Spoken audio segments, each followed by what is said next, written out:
जय गुरुदेव नाम किसका? प्रभु का प्यारा नाम। जय गुरुदेव। जय गुरुदेव। गुरु प्रेमियों, भाइयों बहनों, अपने गुरु महाराज एक कहानी सुनाया करते थे कि एक बार एक गांव में एक महात्मा जी आते हैं। महात्मा जी कहते हैं गांव वालों से, बच्चा आपकी जो भी खेती होगी उसका पूरा हिसाब किया जाएगा, जिसको जितना देना होगा बोला उतना दिया जाएगा। बोला ठीक है। अब उसमें से गांव के 2-3 लोग कुछ चालाक थे, तो उनने कहा ये महात्मा जी कुछ नहीं, ऐसे ही। तो खेती जब पकी, लोगों ने अपने पकी हुई खेती के गट्ठे बना के रख दिए खेत में। तो रात हुई, तो रात में वो 2-4 लोगों ने, 2-3 जो लोग ख़राब थे उसमें से उन लोगों ने वो गट्ठे रात भर 2-4 गट्ठे उसके खेत में से उठाए, 2-4 उसके खेत में से उठाए, 2-4 उसके खेत में से उठाए, जो भी फसल पकी हुई थी। अब दूसरे दिन कटाई हुई, सुबह कटाई हुई तो जिसको जितना देना था उसको उतना उतना दिया जा रहा था। ज़्यादा किसी को नहीं, कम किसी को नहीं, जिसको जितना देना था उतना दिया जा रहा था।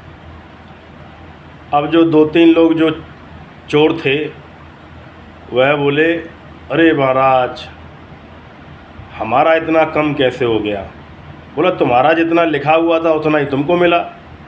बोला नहीं महाराज, मैं तो रात भर मैंने इधर से 2 गट्ठा मारे, उधर से 4 गट्ठा लिए, उधर से 4 गट्ठा लिए, वो कहाँ गया? तो वो बाबा जी ने कहा, भाई ये देखो, ये मेरे पैर में लगे हैं कांटे। तो बोला जब तुम दूसरे के खेत में से उठा के लाते थे तो मैं उनका गट्ठा वापस उठा के उनके खेत में पहुंचा दिया करता था, तो ये मेरे इतने कांटे लगे बच्चा। तो मैं तो हिसाब करता हूँ, पूरा हिसाब करूँगा। इसलिए मोह माया में जो लोग फंसे हैं, माया को ही सच्चाई समझ बैठे। अरे यही बात तो बाबा जी समझाते रहे अभी तक, मोह माया में मत फंसिए। जितनी अपनी दुकान का बिखराव करोगे उतना ही समेटने में दिक्कत होगी, तो कम बिखराव करिए। सभी के लिए है, सभी गुरु प्रेमियों के लिए, और जो संतों के वचनों से प्रभावित होते हैं उनके लिए भी। संत जब करते हैं तो पूरा हिसाब करते हैं। जब हम संत को मानेंगे तो संत हमारा हिसाब करेंगे, जब हम भगवान को मानेंगे तो भगवान हमारा हिसाब करेंगे। सीधी बात समझिए, हैं दोनों एक ही तत्व है, लेकिन भगवान को जानने के लिए संत करना, गुरु करना ज़रूरी है।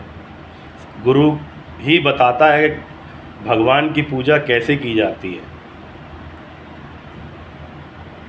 जय गुरुदेव। जय गुरुदेव नाम किसका? प्रभु का प्यारा नाम। जय गुरुदेव।